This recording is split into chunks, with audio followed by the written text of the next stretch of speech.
Good morning, millennials. Welcome back to the Morning Toast. Happy Thursday. We are so close to Friday. It's feeling so close I can see it, but it's not right there. It's one day away, and that is okay. Hope everyone's having a fabulous morning so far. We are so excited to be coming at you live and in living color from Manhattan, what used to be formerly the greatest city on earth. Formerly the greatest city on earth. We need to talk about this. We haven't spoken about it yet. Really? I feel like we talk about it all the time. No. We always talk about like Manhattan's a shithole, blah, blah, blah. But what's happened in the city in the last few month or so. You could feel it in the air. The quality of life is really deteriorated.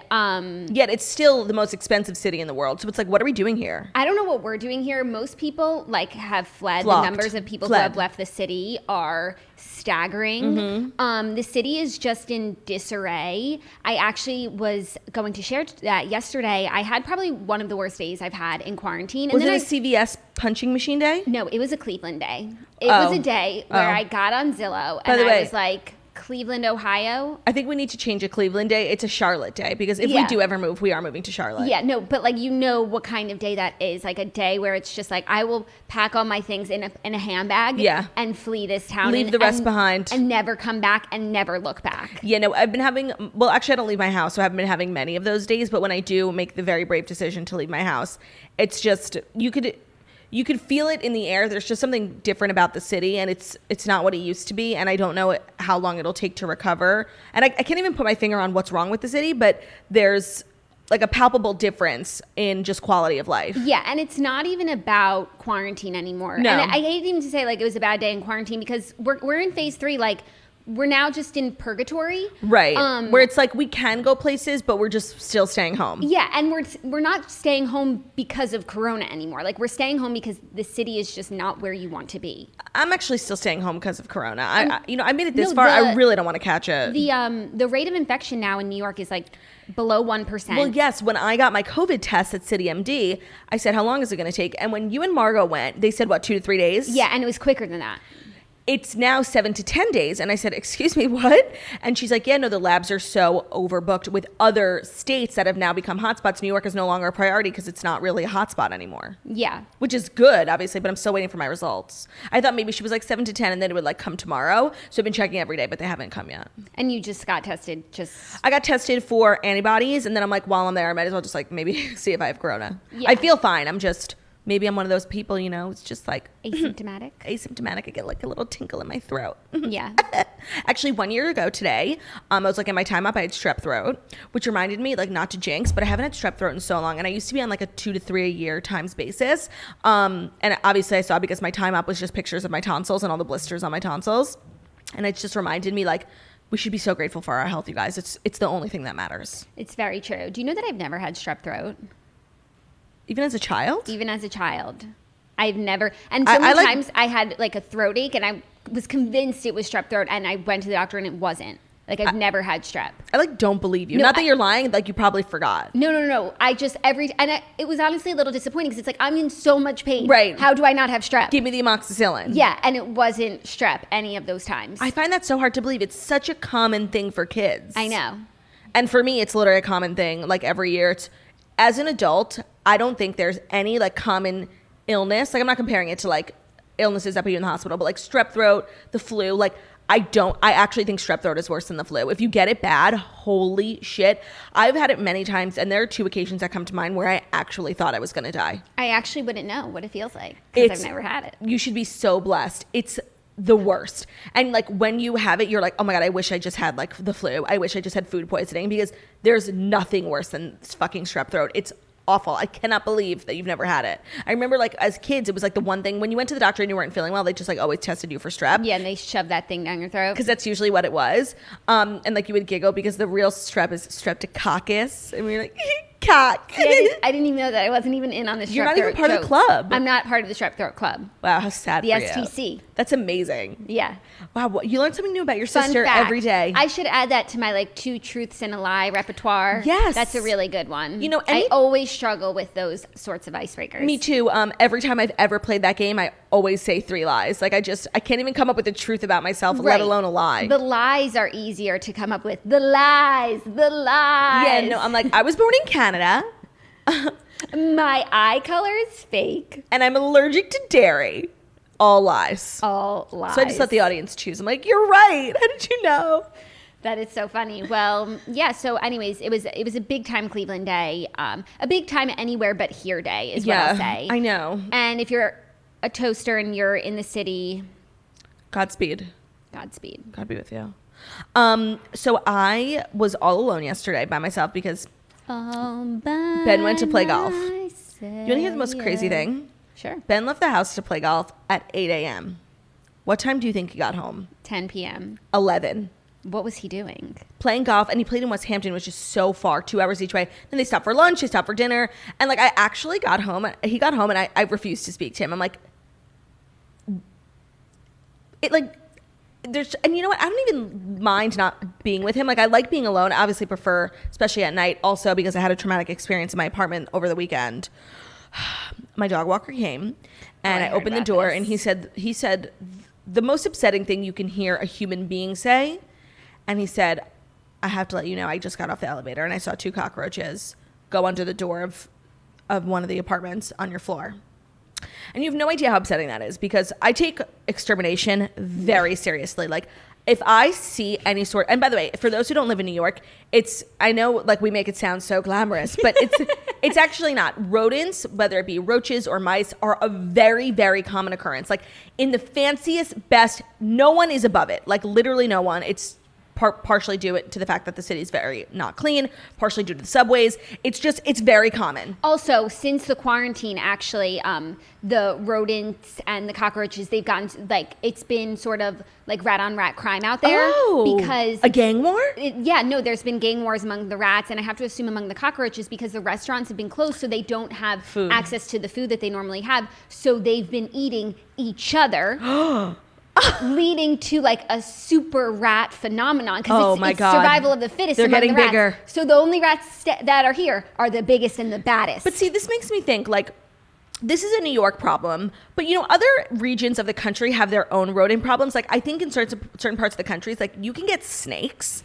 In certain part of the country, you can get like lizards. Like, I think in Arizona, like the drier areas. So it's like, I honestly, like, I don't know what's worse. I think I could handle a lizard over a roach. Roaches, and so I have seen... lizard. So in my, 25 years, 15 of which have been spent in New York, I have had my fair share of rodent experiences, and it paralyzes you. Like, it takes over your life, and your home is not your home anymore. It is literally like a nightmare. It's a living nightmare. I'll never forget when I saw a roach in our house growing up once. It changed my life forever. I was no longer comfortable in my own home. I would enter every room, open the door, stand outside, scan the floor, and then walk in. So when my dog walker came and said... I can't even have this conversation because I have the willies. Jackie, he came and he said, I saw 2 roaches.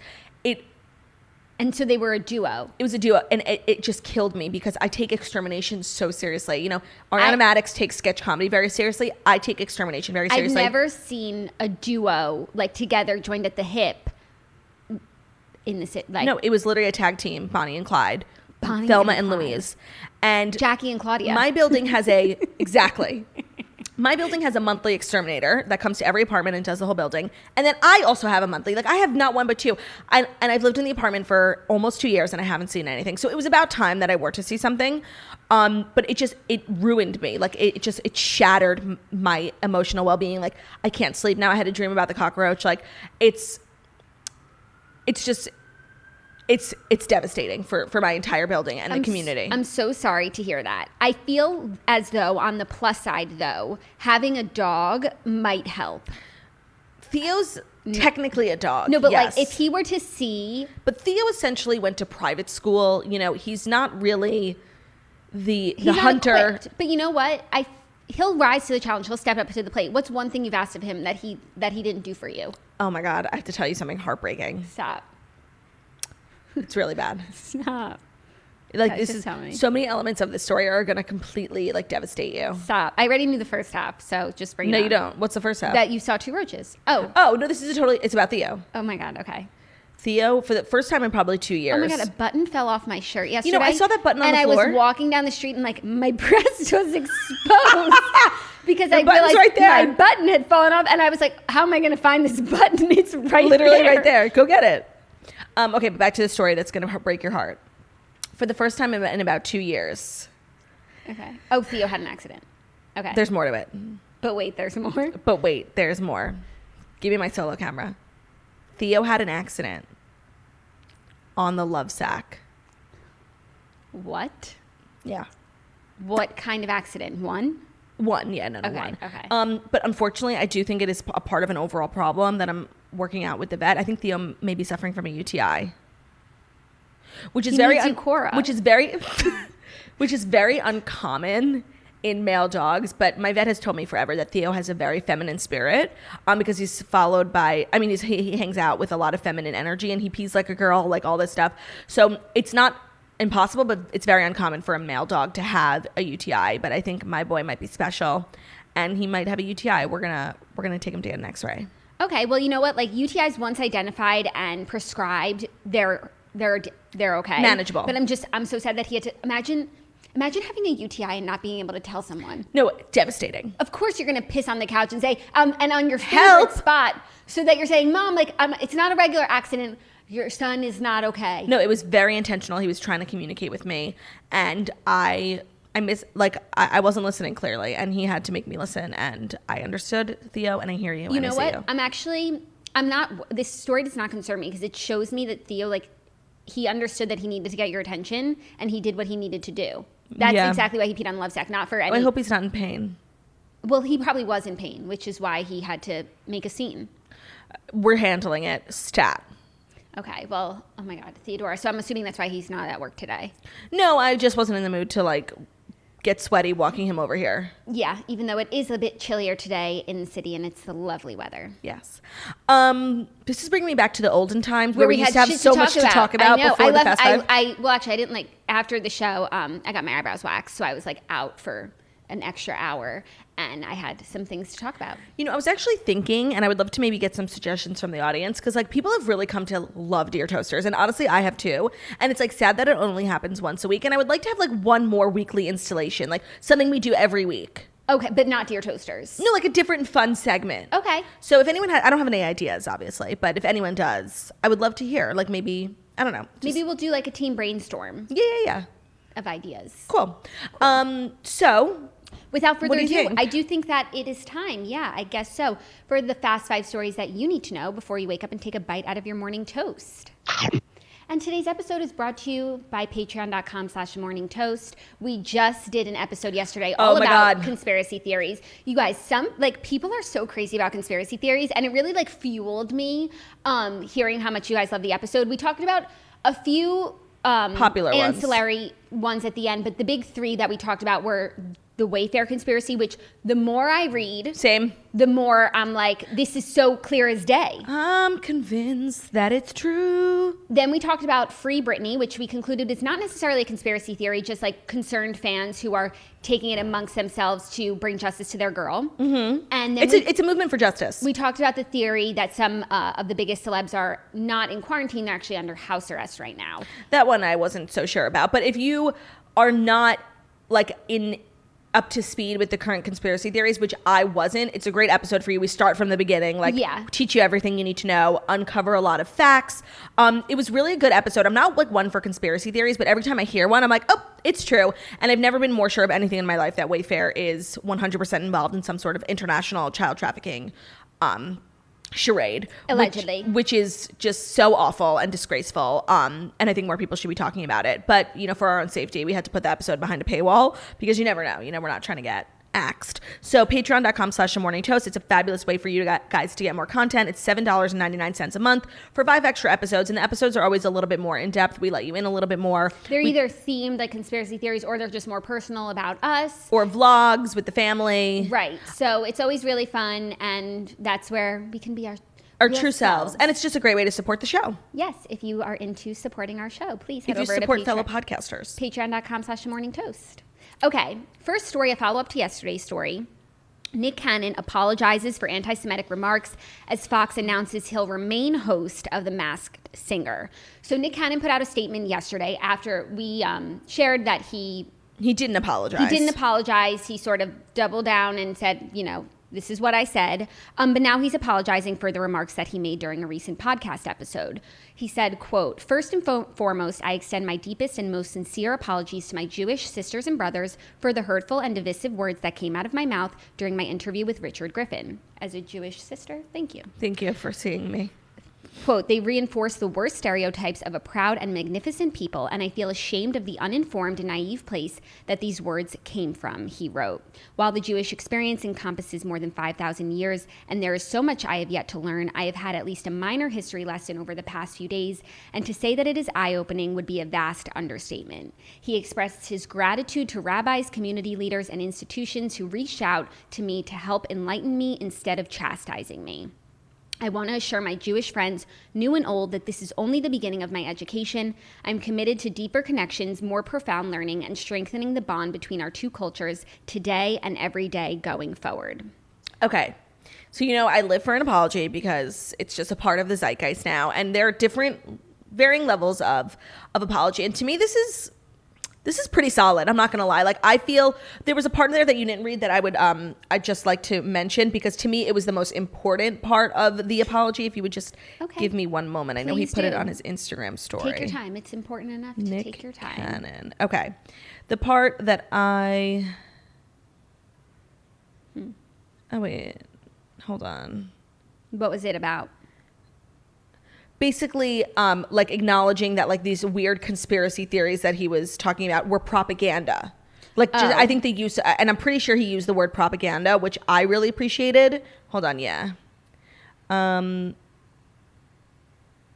Maybe he didn't.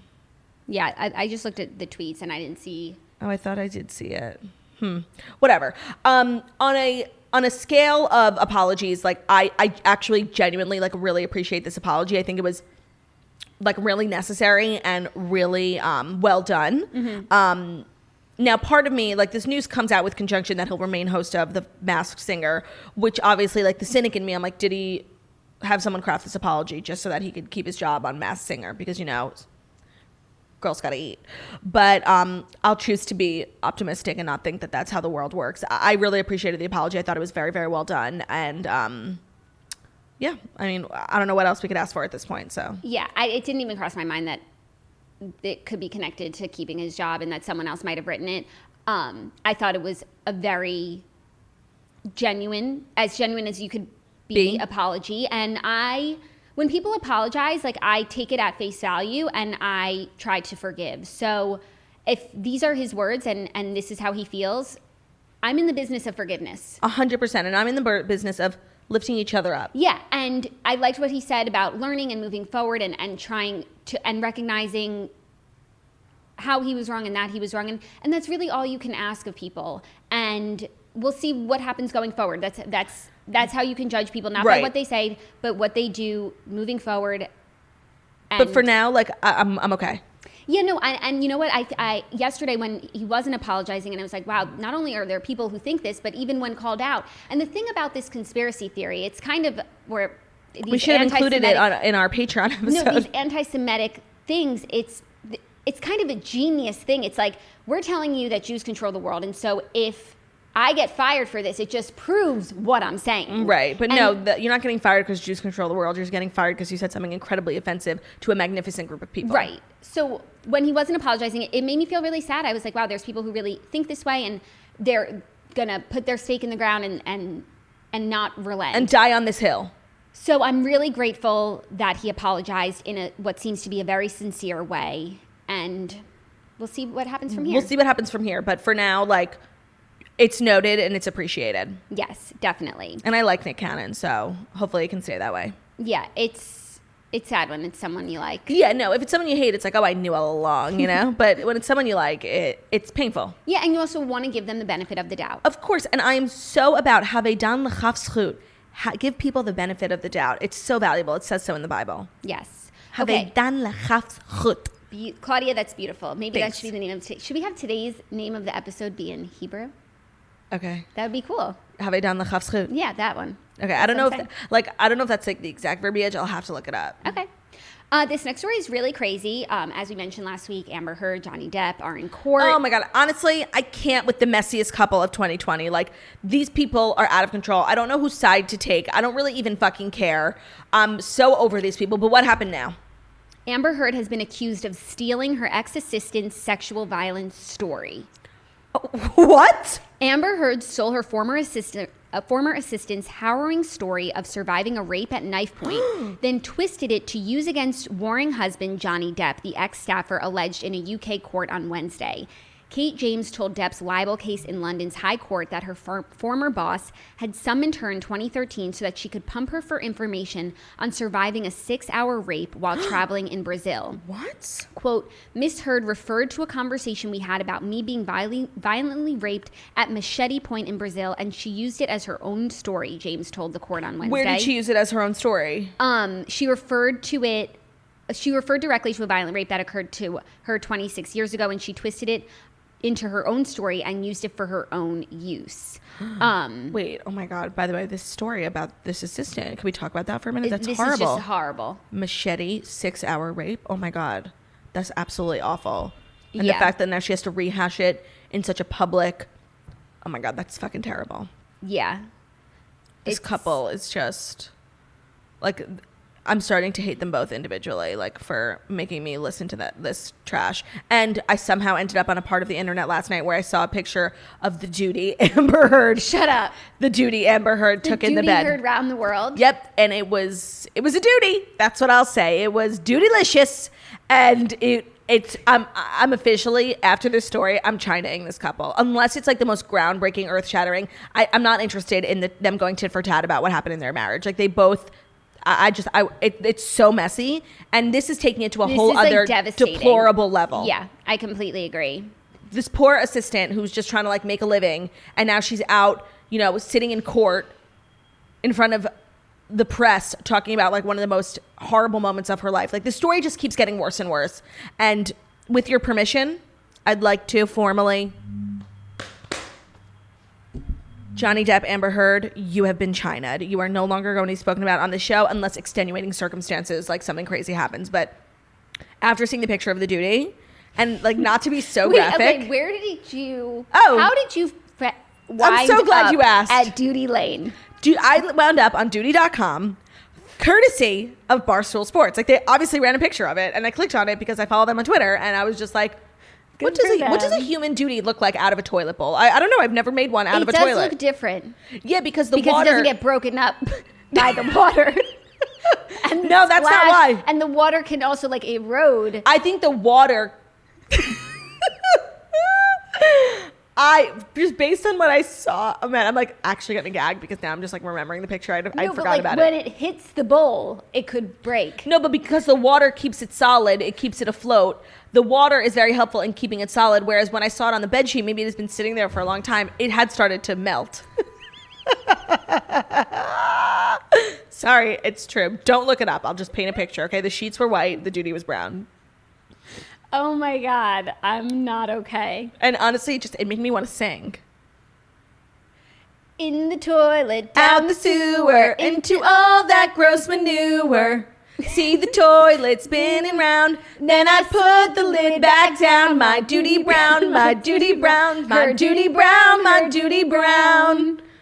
Wow. I don't remember the rest of the lyrics. You know what? Since it's like a Doodylicious week, next episode of The Redheads, I will have Dana sing My Duty Brown. Oh my God. I did not know where you were going with that sentence. Since this has been a Doodylicious episode, I think you were going to say, I took a massive dump yesterday. Oh my God. Then you were like, the episode of The Redheads. Well, because that's Dana's song. It's a Dana original song. Dana, who is a co-host on The Redheads, one of Jackie's friends from college, her and her cousin made up this weird song when they were kids. Yeah, it's honestly fabulous. She sung it on the show before, but now that she is part of her own podcast, I think it's time that she graced us. Yeah, I think maybe you should also have her film it. For sure. Okay, will do. So yes, back to the story. Unfortunately, I will no longer be able to give a comment due to legal restrictions on the China-ing of Amber Heard and Johnny Depp. They're both just honestly disgraceful. Okay, great. Next story, some happy news. Pregnant Gigi Hadid reveals the first glimpse of her baby bump. Yes. Gigi Hadid had fans in a state of excitement when she showed off her growing baby belly on an Instagram Live this Wednesday. The model unbuttoned her flowing pajama top and turned to the side so that fans could see. She's not hiding her stomach as some had previously suggested. Like, it's People there. are so fucking annoying. It's just from the front. It looks different, she said. She went on to acknowledge that some people are confused by her decision not to post or discuss her pregnancy, but she said that's because she believes it's not the most important thing going on in the world. Oh, also, it's like, what are you confused about? A mother wanting to protect her unborn child from like the hatred of social media? I don't see anything wrong with that. I'm confused by a lot of things. I'm not confused by a pregnant woman not wanting to share her journey on social media. People are just so evil. Like, yeah, that's literally, it makes so much sense to me. No, it makes a ton of sense to me. But I guess if people were confused, hopefully they're no longer confused. Also, someone pointed something out in like one of our Instagram comments sections yesterday that kind of blew my mind, and I never really put the two together. It's just interesting how Sophie Turner and Gigi Hadid are pregnant at the same time when they are so inextricably linked via Joe Jonas. Isn't that just like interesting timing? Inextricably. Yeah, no, I hadn't put that together. That is crazy. And remember when they were at the most recent VMAs or the MTV Awards, and Sophie and Joe were there together, and Gigi was like rumored to be dating Tyler C, but she went with Bella, and like they were sitting all in the celebrity section, and I guess that not that many celebrities could make it. So they were very close to each other, and it's like Joe is with the Yes, Queen I remember that's of where the Taylor North. Swift performed, right? Yes. Joe was with the Queen of the North, and like Gigi is like dating a Bachelor contestant. Stop. Okay. Thank you. Yes, I mean, we talk about this all the time. And so, but now it's like he's with the Queen of the North, but she's with One Direction. No, it's equal. But for Gigi Hadid, like, she was always going to make it out of that relationship fine. For the Joe Jonas element, it was like, it could have gone either way. They were dating during the DNCE year. So it wasn't like he was this like major mega star that he is now. He was super famous. But I think a lot of people were like, damn, he got Gigi Hadid. Like, that's good for him. And when she bounced and went back to Zayn, like, it was, it was devastating. And we're like, damn, Joe Jonas back put in his place. But he ended up, we always say, like, it's crazy because when you date Gigi Hadid, like, you can't ever date someone on the same level, but Joe Jonas managed to find literally like someone so fucking perfect and fabulous that like it's just as good, it's better. Not to compare. No, not to compare, but like the love they're having a kid, like that's perfect. Yeah, no, it's really beautiful. I love seeing the photos of them stepping out. She's bumping. A lot of celebrities are bumping right now. Yes, it's honestly like, not that they could have planned it, but this is a good time to be like pregnant in your third trimester because you can't really leave the house and you don't want to have FOMO if it's like the world's going on around you. It's not a terrible time to be pregnant. No, I don't think so. It's not an ideal time, or it wasn't maybe like a few months ago when the hospitals were so overcrowded. It was not an ideal time to be giving birth because there's a pandemic. You don't necessarily like want to be at a hospital epicenter, and then there was like a limited amount of beds. Like, it was kind of crazy for a minute, but it's not a bad time to be pregnant. I agree. Okay, next story. Really crazy. If just the headline will load, here it is. Okay. Hailey Bieber apologizes to a restaurant hostess who claimed that she was not nice. Hailey Bieber took to TikTok to apologize to a restaurant hostess who claimed the model was not nice. So days ago, Julia Carolan took to TikTok to rate celebrities who she previously met while working as a hostess in a fancy Manhattan restaurant. By the way, I love these TikToks. It's like a trend now, and it's my favorite thing. In her video, Julia gave Gigi Hadid and Bella Hadid a rating of 10 out of 10 and said they were so nice and were super polite and friendly with staff, which, as Julia noted, is rare for celebrities. After rating Cameron Dallas a 4 out of 10 for her encounter with the social media star, Julia then shared her experience with Hailey. Quote, "This is going to be controversial. I've met her a handful of times, and every time she was not nice. I really want to like her, but I have to give her like a 3.5 out of 10. Damn. In response, Hailey took to TikTok to offer a sincere apology. She wrote in the comments, "Just came across this video and wanted to say, so sorry if I've ever given you bad vibes or a bad attitude. That's not ever my intention." This is kind of big of Hailey Bieber because these types of videos come out all the time. Like, it comes and goes. It wouldn't have become like a major news story. Like, honestly, Hailey commenting on it makes it mainstream news. I would not have seen it. I wouldn't have seen the TikTok. She also said, "Hate hearing that was your experience with me, but glad you called me out so I can do better. Hopefully we meet again so I can apologize in person." Wow. I mean, that's really... And that makes me think like she's not an asshole, like in real life. Because she didn't need to comment on it, even though like her and Justin are always commenting on like low level Instagram posts, like theories, etc. I think they're bored. I think it takes a big person to admit that you were a shit and that you're going to try and do better and that you're sorry. When it would have been much easier for her to ignore it and less people would have even heard about this story. And I think that's like what a real diva would have done. Right. No, I really am like, I respect this hardcore. I just feel like the way, whether it's like a celebrity or just like friends, like I always find like if you're at a restaurant and you are with someone who it's like embarrassing for like you to be associated with them, like the way they speak to the staff, like that is the lowest, in my opinion, like the lowest level of humanity. Yeah. In this book I just read, there's like a good quote that I highlighted where it's like, you can tell pretty much everything you need to know about a person from the way they treat wait staff. So and true. They kind of like went into it a little bit more, just how that's like a true tell. No, of humanity. I couldn't agree more. Like, I actually remember I had this friend in college. Like, I literally saw her do like the most disrespectful thing, and like I actually didn't talk to her after that. Like, it was just like we were at the desk at our dorm getting packages, and you had to sign for your package. So she took the pen and she like didn't say thank you or anything to like the person working behind the desk, and she took the pen and she signed, and then like literally threw the pen back in the person's face. Like, it was just it was so fucking rude, and it honestly shook me to my core so hard that I really like never spoke to her again after that. It's a true telling of like a person's insides. Wow. Yeah, it really is. So. But I commend Hailey. Obviously, I don't commend her for being a bitch at first, but I commend her for like owning up to it when like she could have let it slide. 100%. Therefore, making it a bigger story with her acknowledging it. Yes. Fifth and final story, a little tech news. Ooh, let me get my AirPods in. Ooh. Major Twitter accounts were hacked in a cryptocurrency scam yesterday, like the accounts of Joe Biden, Elon Musk, Bill Gates, Kanye West, Barack Obama, and more sent out tweets that seemed to be associated with cryptocurrency scam on Wednesday. So I'm not sure if you saw this. Well, so wait, I saw it on Elon Musk's Twitter, and I'm like, you know what? I didn't even think it was weird. I'm like, not from him. Yeah, no. So I'm like, oh, cool.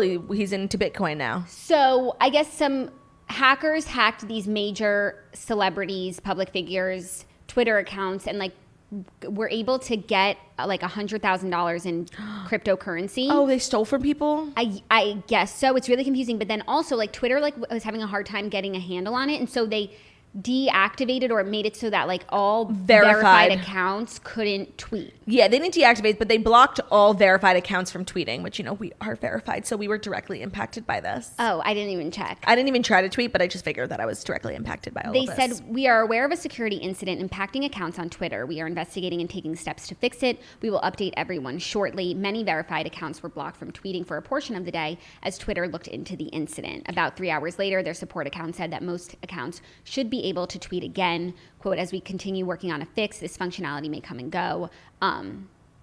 And it was just a tough day for them at Twitter, said Jack Dorsey. I mean, that makes me so sad for the people who like thought that they were going to get $2,000 in Bitcoin if they sent Elon Musk 1,000. That was the thing. It's like, send me 1,000 Bitcoin and I'll send you 2,000 back. Oh my God. That makes me so sad. That means that, I mean, if it's 100,000, that means only 100 people got played, which isn't terrible, but it's still like those people lost $1,000. That's so sad when they were just trying to like make some Bitcoin money. Hopefully they'll be able to send it back or figure it out, find the hackers. And also I had seen an article that they were able to hack it through like the employee side of Twitter. Huh. So interessant. Might want to tighten that up. Truly. Well, you know, another day, another security breach. That's life here in America.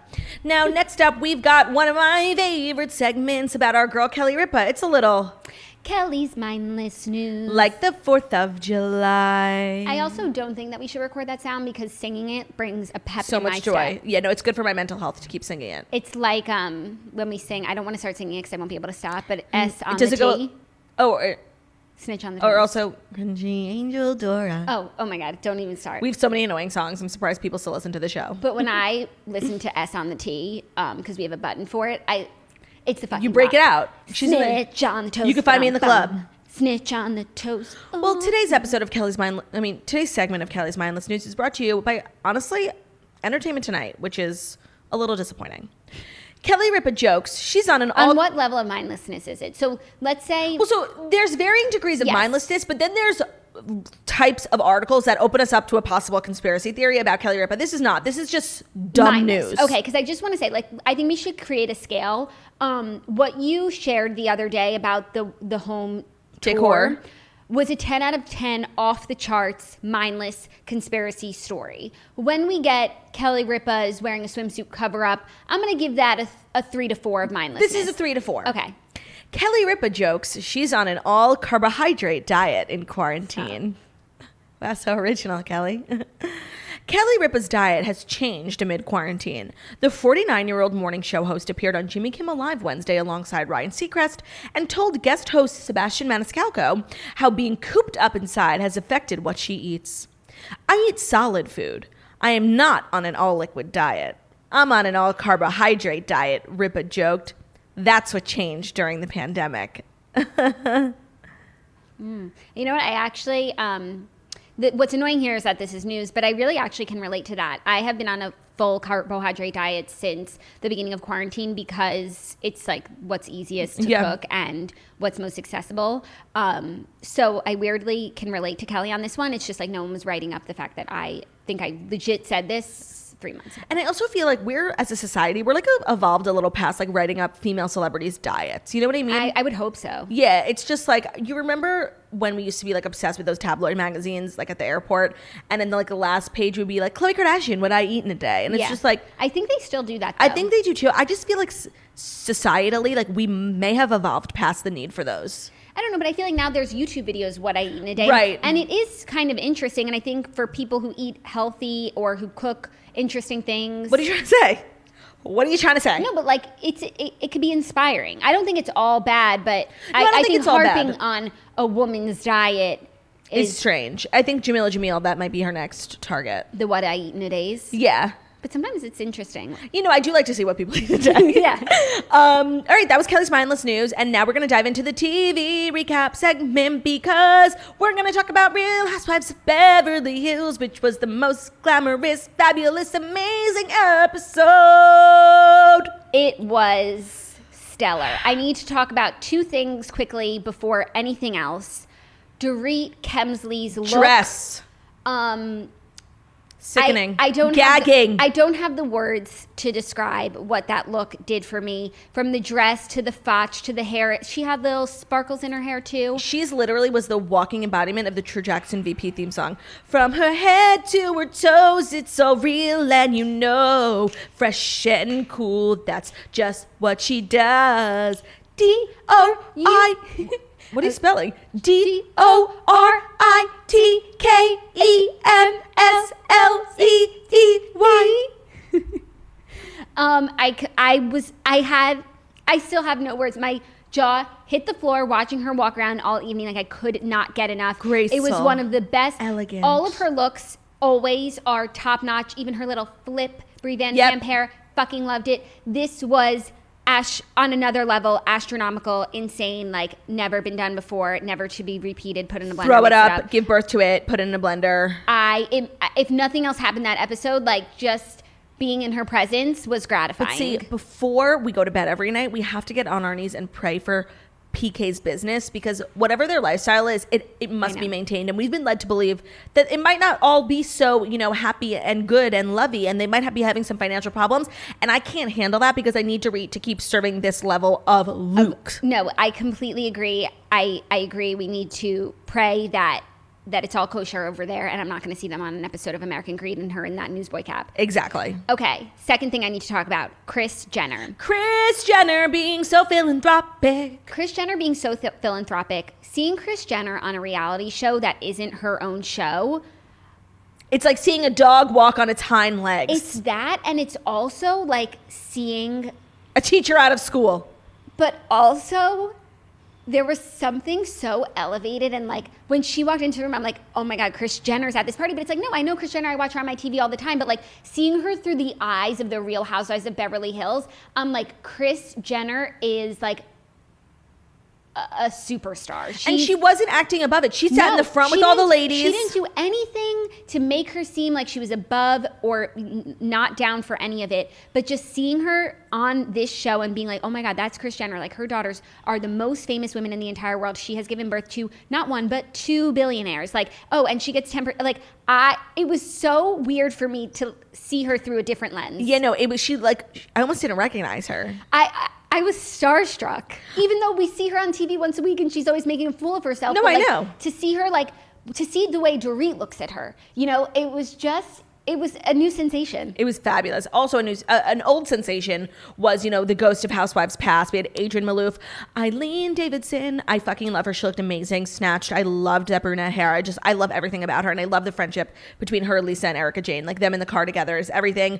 Brandy was there. Camille Grammer was there, who allegedly came to, make amends with everyone, even though it appeared as though she had no interest in making amends with anyone. Yeah, you know what? So she came, she obviously had her tail between her legs to a point. She was willing to eat a little bit of Amber Heard's duty, but not the whole thing. She was willing to eat some shit, I feel. But when someone comes up to you and says you're an asshole, you know what? She's still Camille Grammer. Yes. And she's not going to take that lightly. And Agreed. so I actually appreciated, not necessarily appreciated, I respected the fact that she wasn't just going to let these girls pile on her. Just to get on the show. And negate everything that she said last season. Yeah. And I don't even remember what went down, and I definitely wasn't on her side. But if you're going to take a stance like she did, stick with it. So I appreciate her apologizing for the things that she was sorry for and not apologizing for the things that she wasn't. Right. I do love seeing Brandy Glanville back on The Real Housewives of Beverly Hills, and I thought it was interesting why Kyle explained why she invited her, because last we left it, they weren't on good terms, but Kyle just said, I think Brandy's really misunderstood, and they played that video of her crying that she doesn't have a perfect husband and perfect family with her kids 100% of the time, and she struggles with that. And I don't know, I will always have a soft spot in my heart for Brandy Glanville, because I've always felt that she was deeply misunderstood. Yeah, I always loved her when she was on the show. The friendship between her and Lisa Vanderpump was the Bragus was similar to Bethany and Jill. And I took Brandy's side. I remember I read her books. Yeah. I loved her when she was on the show. I think she would still be a great addition to the cast, especially now with the other element, which is an alleged affair with Denise. Yeah, and also the reason why she went off the show pretty much is because of her fight with Lisa, and then she hit Lisa in the face, and Lisa just would never forgive her, and she couldn't get back into the group. But now that Lisa's gone, I actually think Brandy is a quality housewife, and I love seeing her. And she's so bubbly and fun, and she also is not afraid to go there. And I do ship her and Denise, I'm not gonna lie. When they gave a hug, I'm that is a beautiful couple. I know. So it was great to see Brandy, and I don't know if I necessarily yet walk back what I said about Kyle inviting all the women so she could invite Brandy. No, it seemed like it was really she pulled out all the stops for this event. Yeah. She wanted the most rich people in one room. And I just want to say the event was spectacular. Sometimes with these Housewives events, it's clearly it's just a set for filming. Real Orange County Fashion Week. But this was a real soiree. And I loved what she said when she was I spent 6 figures on this event, and if I don't raise $200,000, then I'm going to feel like I should have just donated this money, which is how I feel about these big charitable functions all the time. Well, between Kris Jenner and Garcelle, she paid $5,000 for that trip to Mexico. They already made $30K. So I feel like the event was definitely a success. Yes, but she's saying she spent over $100,000. Yeah, but then they told us later that they raised $300,000. So I didn't see that. So they netted positive, but it was interesting just I was glad that she said that, because I feel like that's how a lot of people feel about galas and charity functions. I have 3 things I want to say. One, I think the most important moment of the episode was when they brought in that real life auctioneer who, for true TV stans, know that is the auctioneer from Storage Wars. Okay, Dan and his wife. I love Storage Wars. I think about Storage Wars all the time. He has gained a little bit of weight, so at first I didn't recognize him, but she said Don Watson. I'm that is the guy. I know it, and I googled it, and it was him. Wow. Second thing is Garcelle's man was just everything of the sort, and I love how all the women were truly taken. He had this presence, and when Dorit went to give him a hug, I think she fell in love a little bit, and I just love Garcelle, and I'm glad that she finally showed up to a group function. And the third thing I want to say was the conversation between Aaron and PK was so funny. PK was just trying so hard to get through to Aaron, and Aaron wanted he was yeah, no, I agree. Yeah, okay, thanks, bye. Yeah, Aaron is just so stubborn. It's really annoying, because other than that, other than what's going on between him and the women, which is a lot, it's pretty much the whole storyline right now. But aside from that, he seems like a really great husband partner. And I like them together. And I like them together a lot. And so I just feel like he needs to look at PK and be if PK can come back, if I'm saying I love PK right now, if he can come back from where he was, Aaron calling Lisa Rinna schizophrenic, Aaron is fine, but he needs to be open to just backing down and hearing what someone else has to say and just apologizing and moving on, because it is becoming bigger and bigger and bigger. Also, there were so many positives about the episode, but I do have to highlight one episode, which was Lisa Rinna's wig at the party. Yeah, in her white tuxedo. it wasn't the look for me. It wasn't for you? No, it was misshapen and it really looked like a wig, which it was, but. Interesting. And you know, the Beverly Hills Zoom confessionals aren't terrible. No, they're not. I felt bad for Camille though, because she finally like got back on the show, and then she had to do a Zoom confessional, and just the acoustics in her house, like everything that she was saying, kind of sounded deranged. Oh, also this woman Kimber that came with. Okay. Everyone knew her. Like, no, you don't remember her? No. Anytime Camille has been in the scene since season 1, like Kimber is right there next to her. Really? When Kyle went to her house, at first I thought Kimber was Yolanda. Oh my God, that would have been iconic. I was so excited, but it was not. But no, Kimber is just always with Camille. Oh, interesting. She's so not memorable to me. But I was like, how do all these women know her? No, she's been, like, go to season 1, she's there. Also, there was just so many honestly iconic moments, like the reunion of Adrian and Paul Nassif. Like, that was beautiful. It was really weird to see, honestly. And when they did flashbacks. And Adrian has a new fotch. Adrian has a new She looks so different. She looks so different. And you know, I'm all for plastic surgery, but at some point, like, you do have to stop. And I think Adrian Malouf reached that point like 5 years ago. Yeah, but I love Paul Nassif. Me too. And I'm so happy for him. And I think he was so miserable in his marriage and on the Real Housewives of Beverly Hills that part of the reason why we love him so much is because he has this whole new like zest and appreciation for life. He has a whole new life. He has a new job. He has a new face too. He has a new job, a new friend, new wife. Like everything. It's all coming up roses for Paul Nassif, and I actually do love to see it. It's a real, you know, American dream. Yes. Paul Nassif. Yes. Kim Richards was in attendance, and she looked adorable. You know, she's so sweet. Like, she's not a great housewife and not really a great television character, but I do have a spot for her, a little corner for her in my heart. Yes, I agree. She's lovely. And so the auction items looked spectacular. Why weren't people bidding? I think they were, but you know, like, it's hard to capture like the essence of an auction on TV. Yeah, well, but the party was sickening. Of course, Kyle had her OG party planner Glenn, and Mauricio like trying to figure out the pool. I love Mauricio. He's also one of my favorite house husbands. Yes, it was just a great episode. It was a great episode. I love that Kyle did invite so many of the former castmates because it was really great to see them. And I hate when the episode breaks up in the middle of an event. Like we have to watch the second half next week. That's really annoying. But they brought out all the stops for us. I can't remember the last time we had like that level of glamour, elegance, money, rich, everything. Yes. So I really liked it. So we say thank you. Bravo. We say thank you. We say thank you to Dorit for that look. It was Kyle for the party and the fabulous guest list. Yes, and Kris Jenner for her philanthropic work and just being like the icon that she is. And showing up. That was the philanthropy, was showing up to an episode of Real Housewives of Beverly Hills. And then just, donating out of the goodness of her heart. Yeah, that was crazy. She just like lifted her little stick. 25,000. Fabulous. I love her so much. Well, that is our TV recap. And if there's not anything else, I think I'm going to wrap this baby up. Do it. Thank you guys so much for listening to the Morning Toast, the Millennial Morning Show, where we post videos on YouTube Monday through Friday. We're also available as a podcast anywhere podcasts can be found. So that's Spotify, iTunes, Stitcher, Public Radio, iHeartRadio, CastBox. Our podcast episodes are available on Spotify, and now our video episodes are available there too. So that's fabulous. If you want to listen or watch on Spotify, you can. And wherever you listen to podcasts, find us, the Morning Toast, and leave a 5-star review about how beautiful, stunning, and smart we are. We hope you guys have an amazing day, and we will see you tomorrow. Goodbye. Goodbye.